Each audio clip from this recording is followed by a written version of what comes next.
Yes, a nearly decade-old murder case in Sequoia County is moving forward. 3 men are facing charges a second time after DNA testing led to the identification of Matthew Fagan. He disappeared after a hiking trip near Lake Tenkiller in 2016. 5 News reporter Bo Russell is speaking to investigators about what happens from here.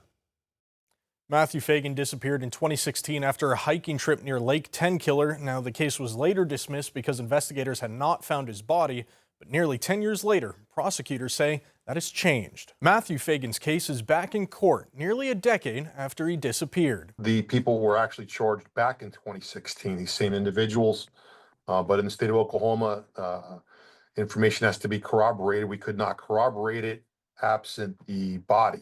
Fagan disappeared after a hiking trip near Lake Tenkiller in 2016. 3 men were charged then, but the case was dismissed without Fagan's body. The suspects actually admitted to killing Mr. Fagan, but there was some discrepancies in where they disposed of the body, so they weren't able to ever find the body. Sheriff Larry Lane says about 2 years ago, a hunter found a bone in the woods. And we went up and searched the area and was able to find some more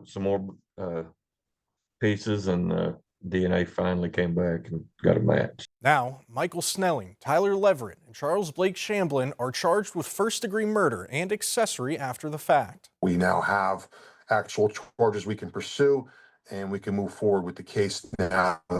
We have forensic remains of Mr. Fagan, so we can prove that he was in fact killed. Lane says 1 suspect is in custody and 2 others are out of state, with U.S. Marshals believed to be looking for them. He says investigators called Fagan's father after the warrants were issued. He was really relieved. He was very, very happy to hear that. So I'm glad their family can get a little closure, hopefully here by the end of the trial. While Sheriff Lane says there may be a few more interviews to do, much of the investigation is now complete. I'm Bo Russell, 5 News.